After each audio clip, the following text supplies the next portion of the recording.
Senta aí, irmão, fica à vontade. Pastor Jackson é um filhão na fé, um homem de Deus. Eu e Iraci estamos casados, vai fazer 28 anos. Faz tempo, né, amor? Dá um troféu para você. E nos conhecemos há 30 e alguma coisa. E o Jackson foi no nosso casamento, ele era menino. Tem uma foto dele lá em casa com a lembrancinha do casamento assim. E o Jackson é uma preciosidade no nosso meio, é um dos pastores da nossa equipe de governo. Tudo que você encontra no meu van escrito tem o dedo do Jackson. O Jackson, ele come sopa de letrinha, fala bonito demais. Então eu vou pedir para você, preste bastante atenção no que você vai receber agora. O Jackson tem um veio profético e é um grande parceiro no ministério, um homem de Deus. Conheci a sua família, conheço sua esposa, seu filho, e é um presente do Senhor para o ministério. Amém? Louvado seja Deus. Te amo, Jackson.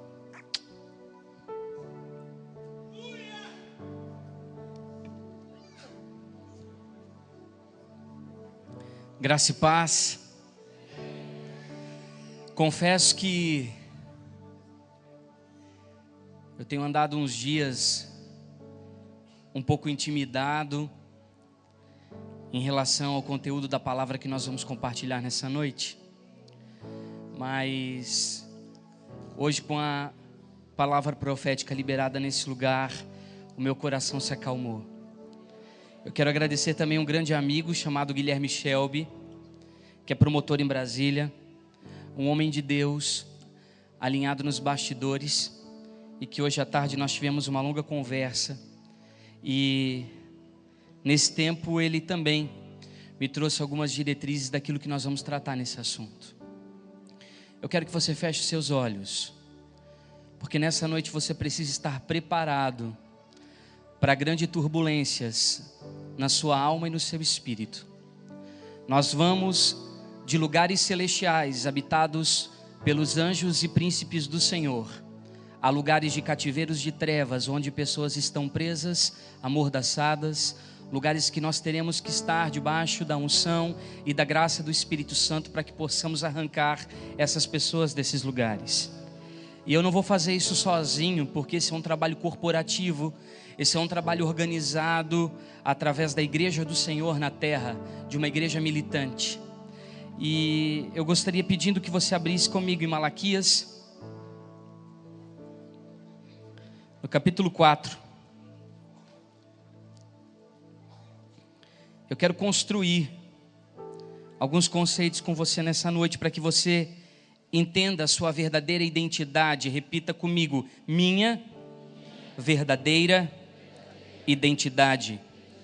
Hoje pela manhã nós somos profundamente abençoados pelo pastor Gladson, que falou a respeito disso, e nós vamos falar um pouco mais acerca da nossa identidade como igreja e como nação.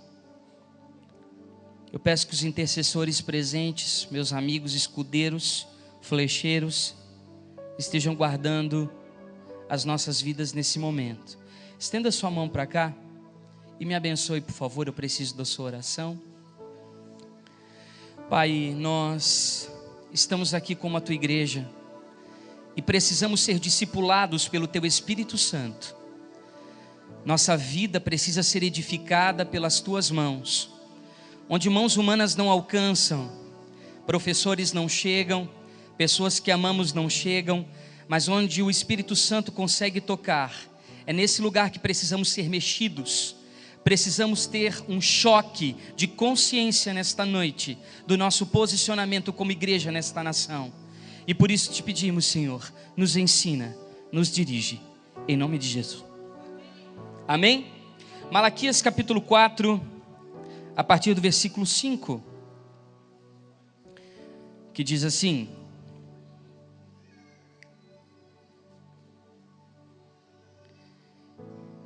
Eis que eu vos envio o profeta Elias antes que venha o dia grande e terrível do Senhor. Você pode ler comigo? Eis que eu vos envio o profeta Elias, antes que venha o dia grande e terrível do Senhor. Nós entendemos que escatologicamente temos vivido o cumprimento de muitas das profecias do livro de Revelações, do livro de Apocalipse. Não é novidade para ninguém, você que assiste TV, você que lê jornais, você que tem acesso à internet, você todos os dias vê os rumores de guerra, vê as palavras do Senhor se cumprindo neste tempo, e nós já estamos sinalizando, apontando para o retorno do Messias. Mas antes que esse dia de juízo chegue, antes que isso aconteça, o Senhor vai derramar novamente sobre nós a unção que estava sobre Elias. Há uma promessa estabelecida como um oráculo profético, liberado através do profeta Malaquias, de que nós seríamos impelidos pela unção que estava sobre Elias. Agora, o que muitas pessoas pensam erroneamente, de uma forma muito rasa, é que o Senhor não vai enviar o profeta Elias do livro de Reis, mas ele está falando de um manto profético que vai cobrir as nossas vidas e vai trabalhar através da remissão, da conversão, da restituição e, mais do que isso, da reconciliação geracional. Seja na célula máter da sociedade chamada família, quanto nos relacionamentos da eclésia, da igreja, entre pais espirituais e filhos que precisam ser ativados e destravados para esse tempo. Quantos estão comigo? Há uma reconciliação, há um mover de Deus sobre as nossas vidas. Mas para que nós entendamos melhor, é importante nós entendermos a raiz do nome Elias. A palavra vem de El, que fala de poder ou de força, e vem de Iá, que quer dizer Iavé ou Jeová. O que na verdade Malaquias está se referindo é que viria sobre nós uma unção poderosa que fluiria debaixo da ordem de um único Deus verdadeiro. Isso diz que existem alguns deuses falsos sobre a igreja do Senhor. Existem outros deuses falsos fluindo em nome de um Cristo. Existem outros deuses falsos que talvez se assemelham em algumas características, mas não. Aqui está falando de um Deus verdadeiro que estará se revelando aos nossos corações nos dias de hoje. Estamos falando de uma revelação profunda. E como é que você prova isso dentro da nova aliança? Vamos para lá, você passeia comigo na Bíblia. Vamos para Lucas. Eu quero que você leia comigo Lucas.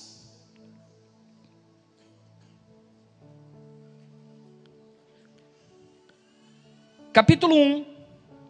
E vamos falar um pouco agora sobre João Batista, que é uma expressão também de Elias. No versículo 16 e 17. Onde nós vimos estabelecer exatamente a mesma palavra liberada por Malaquias, quando a unção de Elias estava agora sobre João Batista, dizendo que ele converterá a muitos dos filhos da casa de Israel ao Senhor, seu Deus. E de uma forma escatológica, isso está falando também do repatriamento de muitos judeus, que numa diáspora, de uma forma desorganizada, estão espalhados pelo mundo, estará trazendo novamente para a casa de Deus. Mas mais do que isso, está falando de uma conexão, de um beijo paterno entre a terra e o céu, entre o Deus verdadeiro e cada um de nós. Aqui diz que ele irá adiante dele no espírito e virtude de Elias, para converter o coração dos pais aos filhos e os rebeldes à prudência dos justos, a fim de preparar ao Senhor um povo bem disposto. Ou seja, esta profecia, ela traz um plus, ela traz na verdade algo a mais, que nos serve de instrumento de revelação, que nos serve de bússola para esse tempo. Foi assim da primeira vez com João Batista, impelido debaixo da unção de Elias, mas aqui fala de pessoas desobedientes, ou seja, de filhos rebeldes, filhos que abraçaram a amargura e por isso estão perdidos no deserto sem qualquer tipo de direção. Haveria uma conversão desses filhos rebeldes à sabedoria dos justos. Aqui está falando de pais espirituais, que estariam munidos não de um conhecimento aprendido numa apostila, não de um entendimento teológico raso, não de uma informação aprendida nos bancos de uma universidade, embora todo esse conhecimento seja importante para que você estruture sobre ele a revelação, mas está falando de uma sabedoria que vem do alto, está falando de uma revelação que os livros não ensinam, está falando de um entendimento que as salas de aula não proporcionam, que somente os lugares de intimidade podem trazer.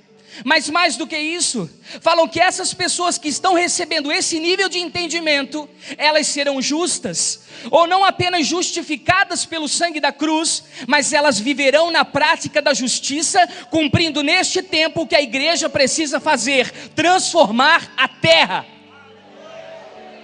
Quantos entendem isso?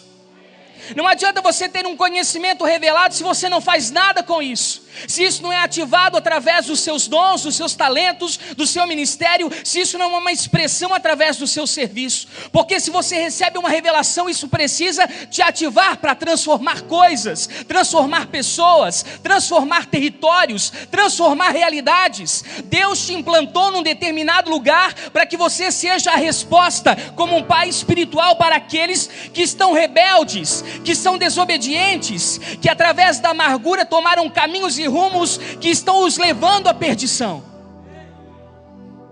Esse texto, ele fala de uma responsabilidade nossa como pais espirituais, dentro de uma unção apostólica madura, de nós estarmos curando as feridas dos filhos rebeldes, e preparando e levantando uma geração de pais espirituais que fluam na sabedoria do céu. Você entende isso? Nós precisamos desses dois elementos para fluir debaixo da unção de Elias. E aí nós vimos isso em Atos, capítulo 2, do 17 ao 20, eu quero ler com você, porque essa é uma promessa para os nossos dias, é uma continuidade daquilo que o Senhor liberou sobre nós na nova aliança, capítulo 2, versículo 17.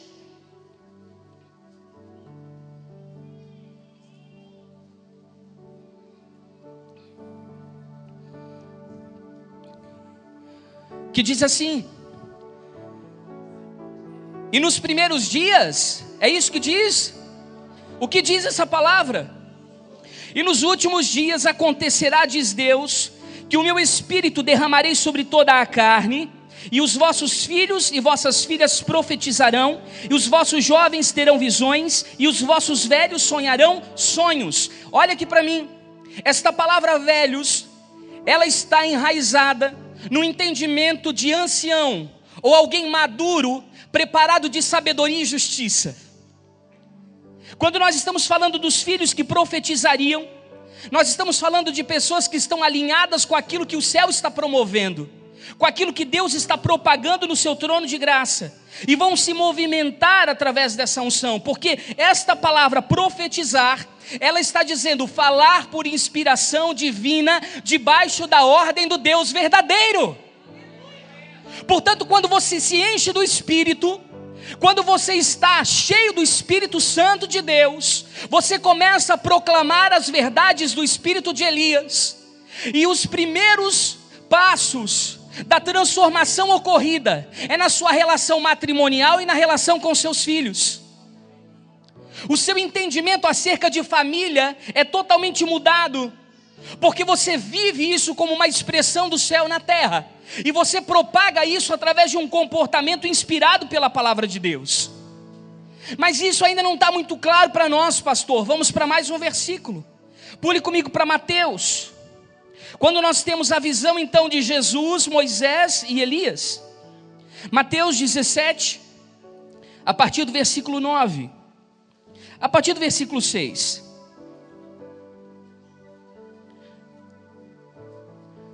Se você achou, diga amém. E os discípulos, ouvindo isso, caíram sobre o seu rosto e tiveram grande medo. E aproximaram-se Jesus, tocou-lhes e disse: levantai-vos e não tenhais medo. E erguendo eles os olhos, ninguém viram senão a Jesus. E descendo eles do monte, Jesus lhes ordenou, dizendo: a ninguém conteis a visão, até que o Filho do Homem seja ressuscitado dos mortos. E os seus discípulos o interrogaram, dizendo: por que dizem então os escribas que é mister que Elias venha primeiro? E Jesus respondendo disse-lhes: em verdade Elias virá primeiro e restaurará todas as coisas. Prestem atenção. Mas digo-vos que Elias já veio, e depois, e não o conheceram, mas fizeram-lhe tudo o que quiseram. Assim farão eles também padecer o Filho do Homem. No original, esta palavra diz que Elias já veio, e os discípulos entenderam que era João Batista, debaixo da mesma unção que expressava Elias. Mas agora está dizendo que Jesus vem. Isso dá uma ideia futura de que essa unção viria sobre nós antes do grande e terrível dia do Senhor, para que o Senhor preparasse a igreja, preparasse a sua noiva, preparasse as famílias que pertencem ao corpo de Cristo, ajuntando osso com osso, para que debaixo desta unção restauradora nós estivéssemos preparados para as bodas do Cordeiro, para o encontro com o Messias. O Senhor estava falando sobre isso, sobre essa expressão. Agora tem algo muito interessante que eu quero compartilhar com você. Repita assim comigo: responsabilidade. Quando eu recebo a unção de Elias, eu começo a ter alguns entendimentos sobre o meu papel. E antes da nova aliança, que hoje ela é composta pelos 5 ofícios, pelos 5 ministérios, na antiga aliança, Deus tinha 3 unções ou 3 ofícios que eram estabelecidos pelo céu. O que eu chamo de tripé de governo. Uma forma tríplice de governar. A primeira delas fala de reis e juízes, que eram responsáveis como uma unção régia para estabelecer o propósito do reino na nação. Depois nós tínhamos os sacerdotes, que eram a conexão e que estabeleciam essa comunicação entre o povo e Deus, entre Deus e o povo. Eram, na verdade, esta porta de comunicação entre o céu e a terra.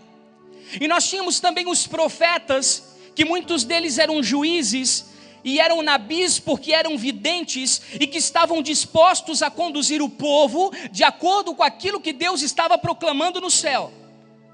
E agora, quando eu olho para Elias, eu vejo um pai espiritual geracional importando-se em reconciliar gerações, ou seja, levar os filhos desobedientes à sabedoria dos justos.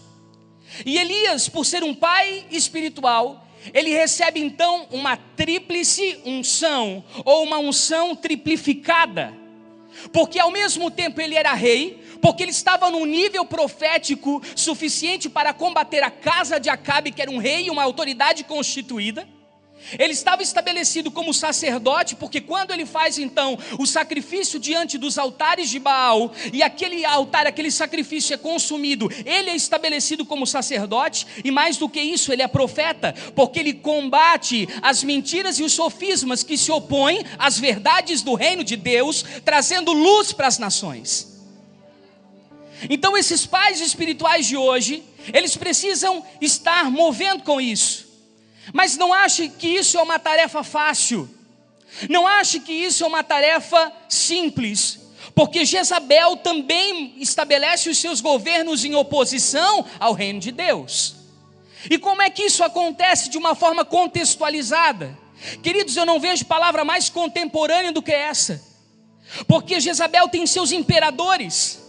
Hoje nas igrejas, nós temos homens e mulheres que se impõem por uma ditadura evangélica, impõem um governo do inferno através do controle, da manipulação, da obrigatoriedade, daquela hierarquia piramidal como um exército, fazendo pressão psicológica, fazendo com que as pessoas se fragilizem emocionalmente e psicologicamente.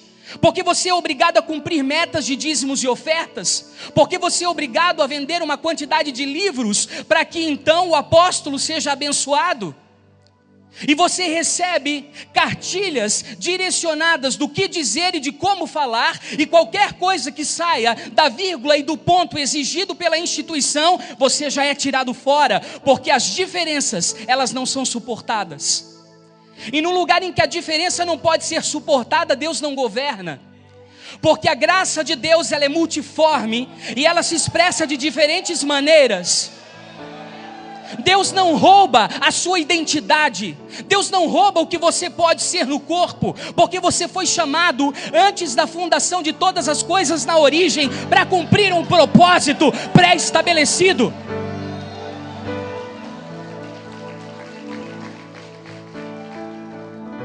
Eu quero lhes dizer que da mesma maneira Jezabel, ela estabelece os seus sacerdotes da impiedade.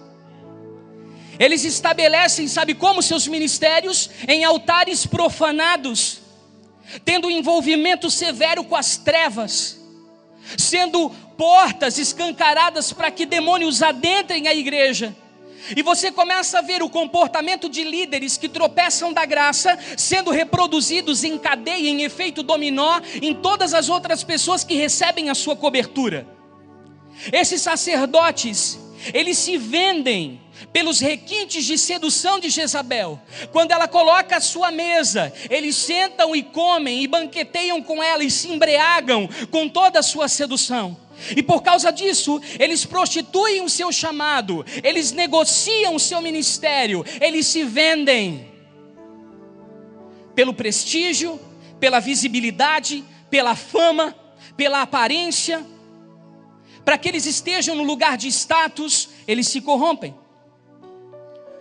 E por último, ela estabelece os seus profetas, os quais nós já conhecemos como os profetas de Baal. E cuidem, porque nesse tempo de escassez em que o juízo de Deus cairá sobre a nação, tenha certeza de que muitos profetas de Baal colocarão a mão na sua cabeça para fazer promessas que na verdade não foi o Deus verdadeiro quem mandou. Porque eles se aproveitam das oportunidades por conveniência para estabelecer a sua cobiça e a sua avareza e o seu próprio chamado, para aliciar o seu ego e para servir como o guru gospel da sua vida. É isso que esses sacerdotes fazem. Eles aliciam a sua humanidade, eles ministram a sua carne, eles trabalham nas suas carências. Eu não sei se você sabe, nós já ministramos sobre isso, mas Baal, ele é um deus antropomórfico. O que é isso, pastor? Que palavra estranha. Na verdade, ele tem uma aparência humana. E portanto, quando as pessoas olhavam para ele, diziam: ele é tão parecido comigo, que ele vai entender as minhas necessidades e carências, e ele vai suprir o que eu preciso. E as pessoas se ministravam a ele, buscando o suprimento da sua carnalidade. Um demônio com imagem de pessoa. Queridos, nós estamos numa guerra no país de poderes constituídos. A Bíblia Sagrada está falando de dois reinos, e dois reinos que estão constantemente em guerra. E eu preciso avisar você que existe uma hierarquia invisível. Eu não quero ser místico, eu quero ser bíblico, que precisa ser neutralizada pelo mover profético de uma igreja que se posiciona em intercessão, adoração e proclamação da palavra, que entende o seu papel transformador na sociedade, que saem dos seus gabinetes confortáveis para ir em lugares em que a palavra de Deus não está chegando, e às vezes tirem do seu próprio bolso para investir em pessoas que estão clamando por uma resposta. Eu quero falar a vocês que os representantes de Jezabel, eles se posicionam em determinadas regiões sobre as ordens magnas de Satanás. E eles começam a governar ilegalmente, afetando o comportamento das pessoas, porque essas pessoas estão com brechas tão escancaradas, estão com legalidades tão expostas, que elas já estão vivendo em jurisdição de trevas, sob o domínio delas.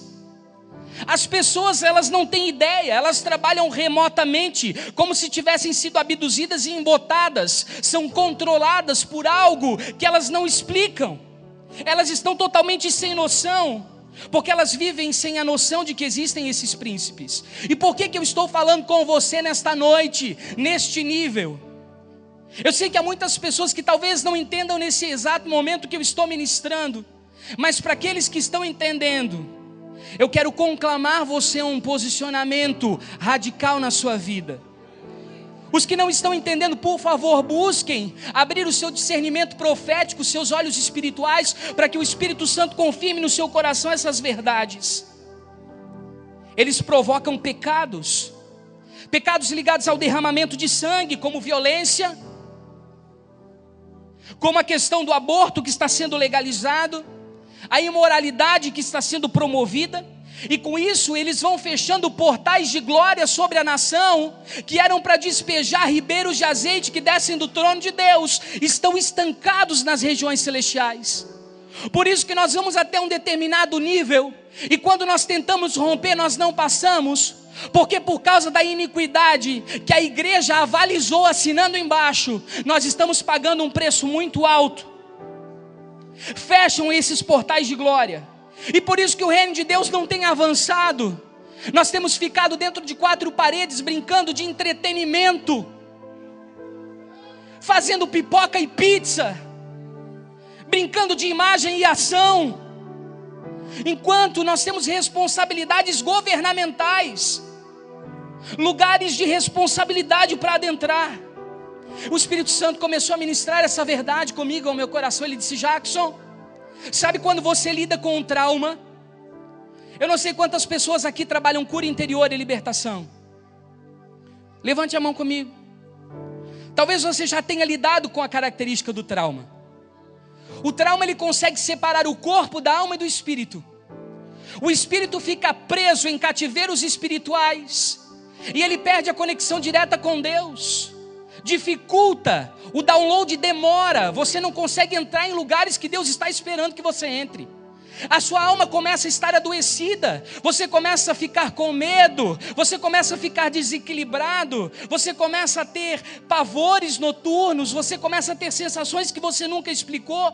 E no seu corpo, então, muitos dos cânceres são desenvolvidos a partir de traumas que nunca foram tratados. Cânceres profundos,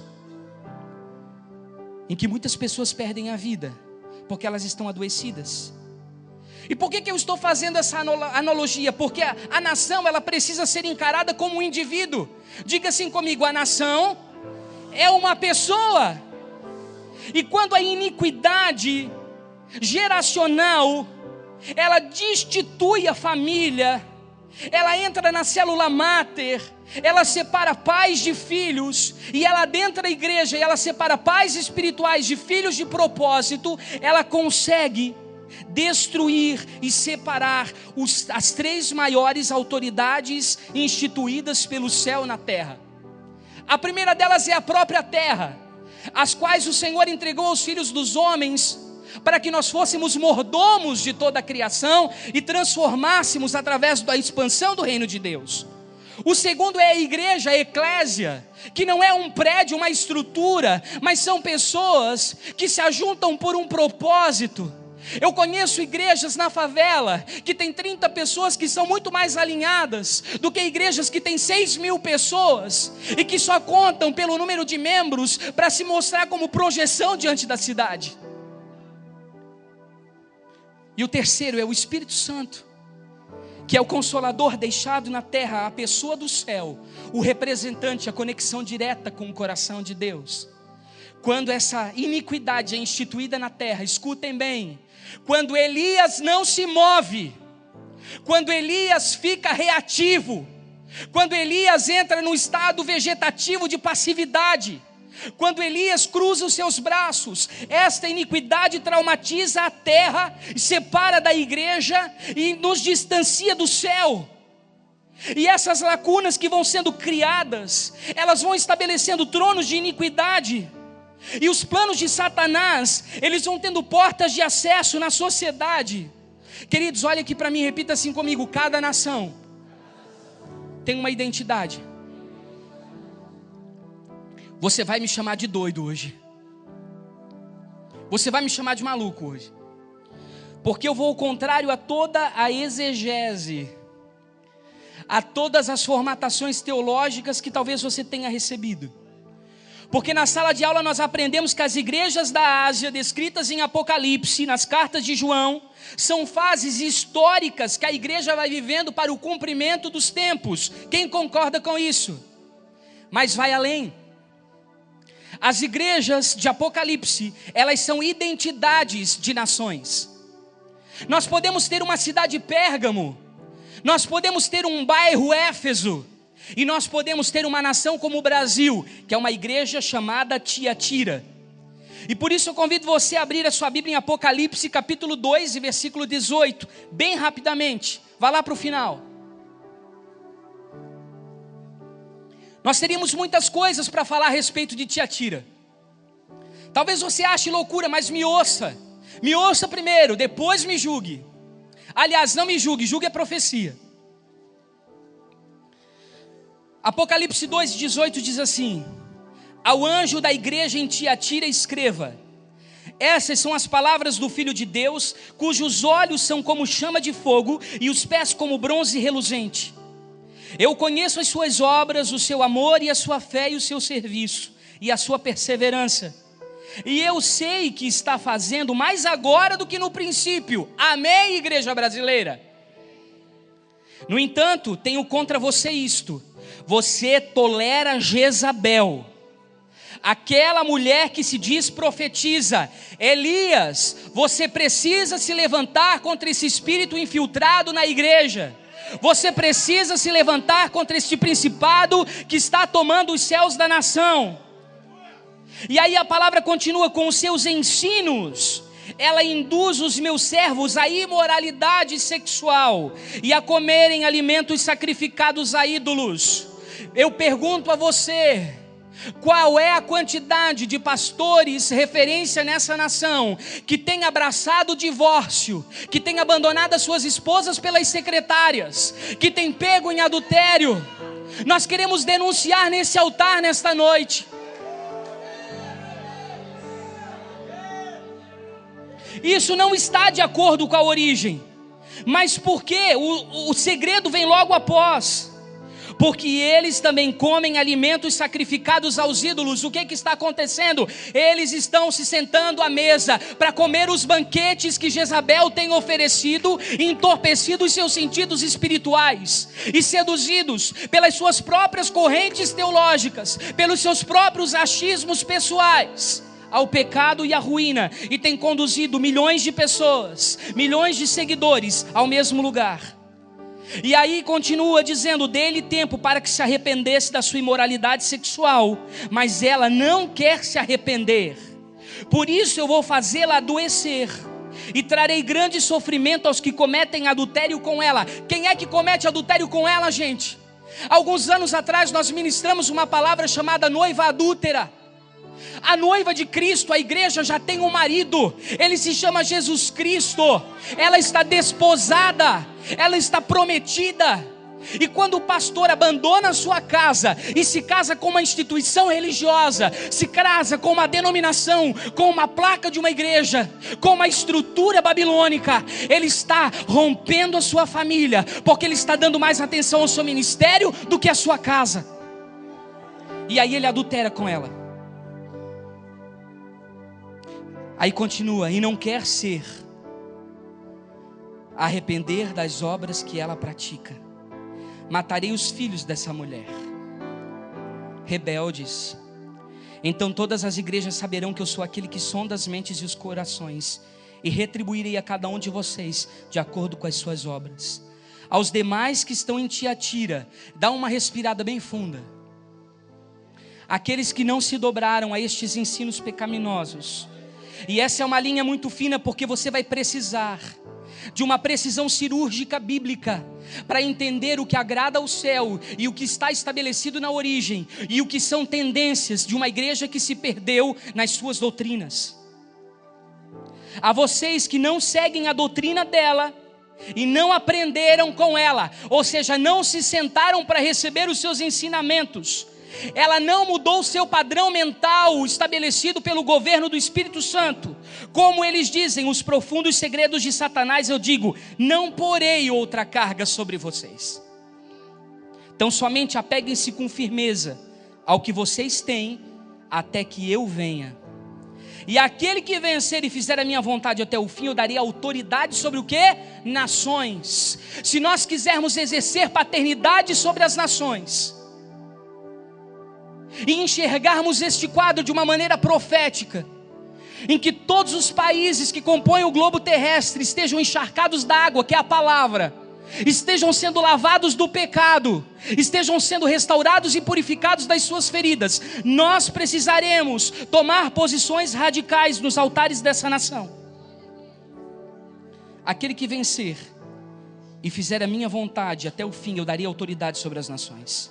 Ele as governará com cetro de ferro e as despesará a um vaso de barro, e eu lhes darei a mesma autoridade que eu recebi, a autoridade de meu pai. Por quê, gente? Porque se nós levantamos na unção de Elias, e nós temos pais justos que fluem debaixo da sabedoria de um Deus verdadeiro, e nós temos filhos que se reconciliam com seus pais, filhos com um coração tratável, com um coração ensinável, de fácil discipulação, de fácil ensino, essas pessoas, elas entenderão esse nível de autoridade, porque Deus não vai dar nenhum nível para arrebentar com a sua vida, só recebe determinadas porções quem entende o lugar que está entrando. Essas pessoas receberão das mãos do Filho a mesma autoridade delegada pelo Pai, e eu lhes darei a estrela da manhã. Aquele que tem ouvidos ouça o que o Espírito diz à igreja. Eu quero dizer alguma coisa para vocês hoje. Talvez depois de alguns dias esse vídeo seja pedido para sair da internet.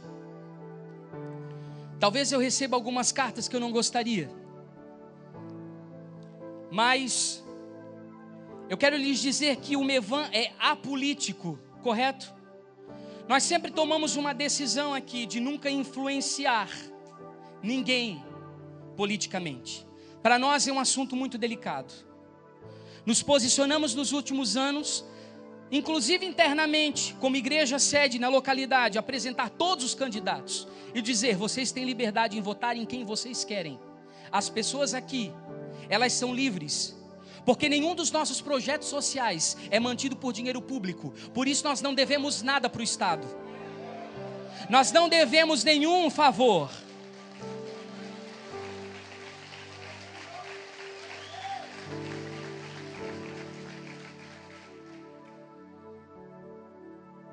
De certa forma nós somos apolíticos. Então eu não quero aqui tocar em nenhuma autoridade que foi instituída por Deus dentro dessa esfera daquilo que nós vamos tratar daqui em diante. Isso não é uma crítica à política brasileira. Eu também quero lhes dizer que eu amo todos os homossexuais de todos os níveis e categorias, porque a mesma misericórdia que está sobre eles está sobre nós, o mesmo amor que está sobre nós está sobre eles. Se houver um arrependimento de qualquer um de nós e tivermos um encontro com a graça, e essa graça nos inundar, essa ação do Espírito Santo fará não apenas nós abandonarmos o pecado, mas o pecado nos abandonar. Esta é uma verdade estabelecida no reino. O que eu tenho são contra ativistas que tentam impor à igreja inverdades, sofismas, dos quais nós precisamos estar preparados. Embora eles não entendam, talvez por toda a rejeição, eles achem que o cuidado que estão tendo com eles a título de minoria seja na verdade uma expressão de amor, quando na verdade eles não sabem disso, mas são apenas massa de manobra política também. Mas queridos, os dois maiores poderes estabelecidos numa nação estão nas mãos de mulheres: o Estado e a igreja, que durante toda a história reformaram e transformaram nações. Nós temos a presidência da República na mão de uma mulher, e eu gostaria de dizer aqui que eu não tenho absolutamente nada contra os ministérios das mulheres, muito pelo contrário, nós necessitamos e precisamos que elas fluam na sua sensibilidade. Amém? Mas nós não podemos deixar de pensar que isso é um modelo de autoridade que é transmitido e transferido para toda uma nação. Por isso que 40% das famílias brasileiras hoje são coordenadas e dirigidas por mulheres sozinhas, mães solteiras, que cuidam sozinhas da sua casa e da educação dos seus filhos. E quanto à igreja, está na mão de uma padroeira, que mudou inclusive a nomenclatura do português, porque se eles conseguem mudar a linguística, eles mudam o pensamento, e mudando a raiz do pensamento, eles mudam a matriz do comportamento. Na verdade, se é mãe, no mínimo seria mãe drueira, nunca pai drueira. Mas por que é padroeira? Para substituir o pai e tirar a figura do homem do governo. E nós começamos a entender. Os pastores da intercessão dessa igreja visitaram recentemente o Palácio do Planalto em turismo. E lá você pode visitar de uma maneira tranquila. Agora, uma das coisas mais curiosas que está lá na parede do palácio, aonde está estabelecido o governo da nação, é um quadro com as 3 orixás femininas do candomblé. Nós temos a primeira delas, que é Oxum Maré. Muitos de vocês conhecem como Yara, ou Mãe das Águas, a sereia, que penteia o seu cabelo e canta de uma forma sedutora. Ela governa todas as águas doces do Brasil. Como um ser híbrido, como um ser hermafrodita, todos os pais de santo que fazem cabeça e que constroem pactos demoníacos com essas entidades, durante 6 meses, liberam feromônios femininos e durante 6 meses feromônios masculinos. O que você está dizendo, pastor? Que durante 6 meses da sua vida eles são homens e durante 6 meses eles são mulheres. Eles atuam como macho e como fêmea. Pense em quantas das leis estão sendo promulgadas nos bastidores da política nacional, enquanto nós estamos preocupados com partido político e movimentação econômica, estão acontecendo nos bastidores dessa nação, a favor da destruição da heteronormatização. Você sabia que existe uma lei, e eu posso expor isso porque isso está livre a seu acesso como cidadão desta nação, dizendo que não vai mais ter nome na certidão de nascimento do seu filho, pai e mãe, e sim progenitor A e progenitor B, porque a partir de agora podem ser 2 pais ou 2 mães. E que da escola do seu filho, e algumas escolas já sabem disso, foi retirado o dia dos pais e o dia das mães, e agora foi constituído o belo dia da família, que aparentemente é uma coisa boa, mas é para que o quê? Seja inclusivo às novas formatações familiares. O outro orixá se chama Iemanjá e vem do mar, assim como Leviatã, estruturando o orgulho e a soberba, controlando a economia e liberando sobre todo o litoral brasileiro cadeias de prostituição. Os grupos que trabalham em favor da infância não conseguem, não dão conta de desbaratar a quantidade de tráficos de prostituição infantil que acontece em todo o litoral brasileiro, porque ele é governado por essa entidade. E o terceiro é Inhansã, a senhora dos ventos e dos raios, aquela que controla as chuvas, todas ligadas à água, combatendo contra as palavras que fluem do reino. Ela simboliza o governo feminino, e com força e autoridade, tendo um machado nas mãos, ela vai à frente, abrindo os caminhos para todo o feminismo marxista, que hoje quer tirar o pai do cenário familiar. Aí você pergunta, o que eu tenho com isso? Você precisa abrir os seus olhos como igreja. Eu quero ler para você a proposta das feministas marxistas. Elas querem eliminar da educação e dos meios de comunicação toda a imagem específica de gênero, para que as crianças possam crescer sem o direcionamento para a masculinidade ou feminilidade. Você acha por quê que a maior rede Nacional de Comunicação tirou o casal que por anos apresentou o jornal de maior circulação. Por que você acha que na novelinha que você deixa o seu adolescente assistir, chamada Malhação, que aparecem jovens de 16 fazendo sexo, quando na verdade eles têm 23, 24, só tem cara de bebê? A atriz principal, a protagonista, ela luta boxe e é totalmente masculinizada, porque ela transmite uma imagem de desconstrução de gênero. Toda a vaidade cultural hoje está em acesso na TV. Os principais programas de TV podem ser acessados. Você entra na TV aberta, você vê.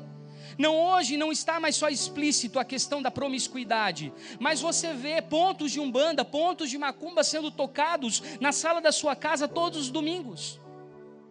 Eles estão trabalhando para a desconstrução da heteronormatividade, porque os marxistas e estruturados numa ementa construída por Engels, um pensador, um filósofo, em 1848, entendeu que a base do capitalismo privado era a família, porque se deixa herança para a prole. Olha só o combate contra o reino. Se a Bíblia fala de herança para os filhos de Deus, se nós temos que entesourar para os nossos filhos, se nós precisamos deixar um legado e passar o bastão, eles estão combatendo essas verdades, porque destituído a família, eles conseguem então dominar todo o território. Eles querem destruir a família como construção social e primitiva, porque eles acham que isso é ultrapassado, isso é retrógrado. E eles constroem então um conceito chamado orientação sexual. Você hoje escolhe, inclusive crianças estão podendo escolher com o consentimento dos pais se querem na infância fazer cirurgia de mudança de sexo. Você tem sofrido na sua casa erotização infantil. Muitas das suas filhas têm sido chamadas pela saúde pública para tomar uma vacina chamada HPV, porque eles subentendem que as crianças hoje estão tendo cada vez mais cedo relações sexuais, e para combater um câncer de colo de útero no futuro, elas estão sendo obrigadas a tomar uma vacina. O MEC, que deveria nos ajudar a educar para o futuro, o Ministério da Educação, é o maior braço estratégico dos movimentos anticristãos no Brasil. E os nossos filhos que estudam escolas públicas estão sendo influenciados por todas essas verdades. Agora cabe a você aceitar essas novas configurações de família ou voltar para a origem. Porque imagine comigo pessoas que não têm identidade, que recebem uma cartilha como essa, que mostra pontualmente como se masturbar, como se erotizar. A Jéssica, do pastor Júnior, foi agora para o Nordeste. Ela contou algo que quando eu estava ouvindo, eu chorei com ela. Ela disse que ela fez uma dinâmica de grupo, Júnior, e ela colocou um espelho diante das crianças lá do Vale do Salitre. E nesse lugar, ela disse: olha, eu quero que vocês desenhem o que vocês estão vendo no espelho. Eles desenharam as luzes atrás. Eles desenharam a mobília da sala. Eles desenharam a mesa que estava à frente deles. Mas nenhum deles conseguiu se autodesenhar. Você sabe o que é isso? Vem cá um pouquinho, Bruna. A Jéssica pegava a menina e o menino e dizia assim: a Jéssica está aqui hoje. Ela vai dizer isso para vocês depois.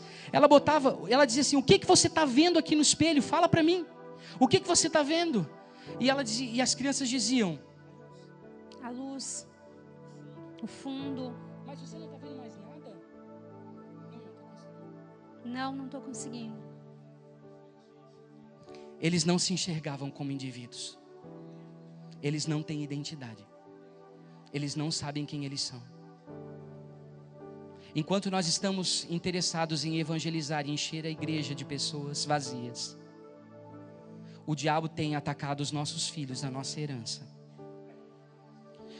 Ele tenta estabelecer o que nós chamamos de incesto emocional. Hoje, os filhos se responsabilizaram pela guarda da família. O homem, ele foi totalmente marginalizado do contexto familiar, por causa da troca de papéis, por causa da troca de funções, por causa do desrespeito no sacerdócio do lar. E aí você pergunta de novo, pastor, mas o que eu tenho a ver com isso? Eu sei que essa palavra é densa, gente. A gente fica até preocupado de liberar uma enxurrada de verdades como essa num altar de uma convenção para você, mas você precisa estar consciente do lugar em que nós estamos, na nação brasileira.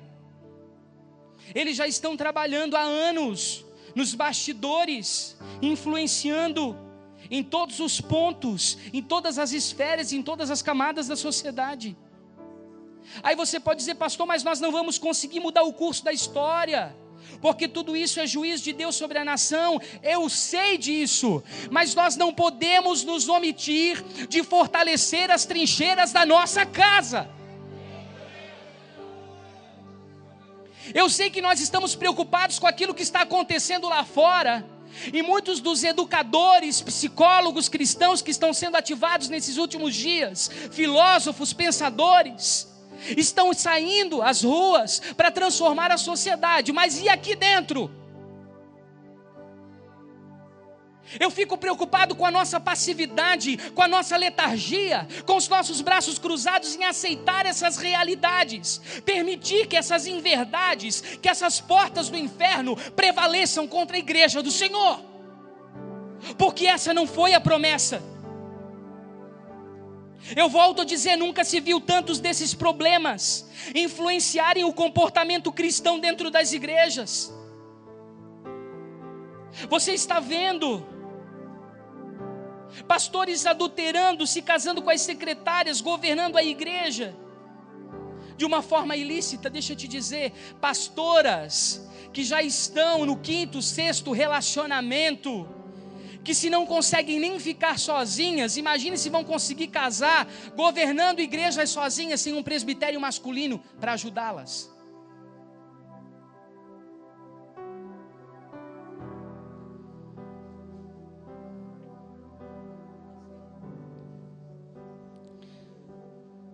E daí você pode pensar, como é que esses espíritos estão adentrando a igreja, pastor? Um dos requintes cruéis de Jezabel é, sem dúvida, a espiritualização das coisas materiais, através da religiosidade de um povo. Sabe o que eles ensinaram para vocês de visão de crescimento? Que vocês seriam muito frutíferos e prósperos se vocês evangelizassem. É claro que isso é uma verdade bíblica. Ide por todo mundo, pregai o evangelho a toda criatura. Claro que nós sabemos que isso precisa nos impelir, que isso precisa ser uma responsabilidade nossa. Mas pessoas estão usando da própria palavra de Deus para construir estratégias humanas, radicais e naturais. Para quê? Para levar a sua igreja a níveis de poder, a níveis de autoridade na nação, de visibilidade, pela quantidade de membros que ele se tem.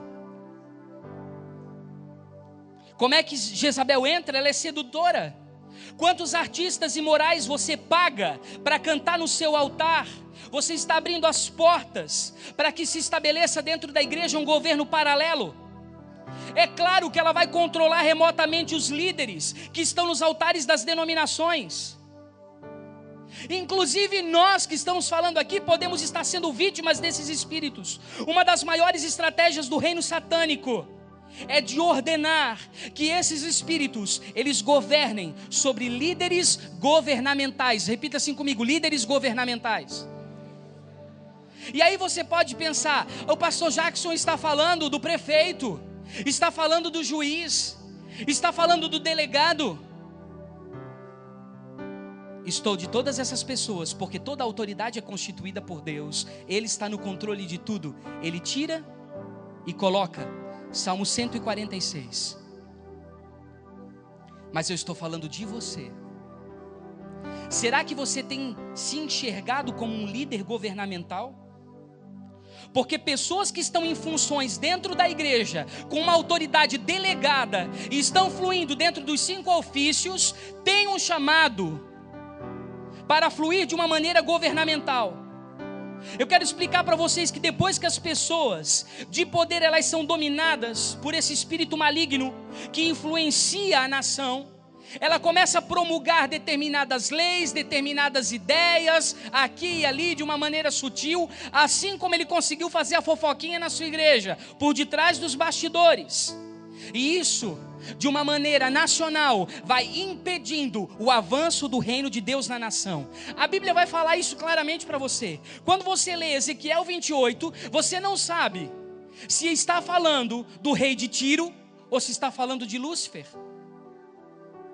Porque a infiltração de Lúcifer na personalidade do rei de Tiro era tão grande que se confundiam as características. A mesma coisa acontece em Isaías 14, quando vai se falar do rei da Babilônia, que controla de uma maneira sistêmica, controladora, manipuladora, num padrão humano, a igreja. Quando fala do príncipe da Pérsia, que toca Nabucodonosor contra Daniel, que ora para que os céus sejam abertos. Escute o que eu estou falando. Leia comigo, agora abra lá, 1 Reis 19, deixa aberto. Quantos me aturam um pouquinho mais? Nós estamos em convenção. Eu posso ir um pouquinho mais, pastor Luiz?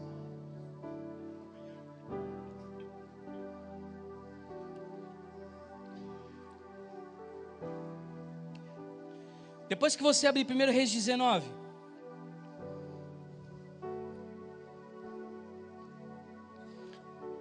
do versículo 1 em diante, eu quero que você olhe aqui para mim.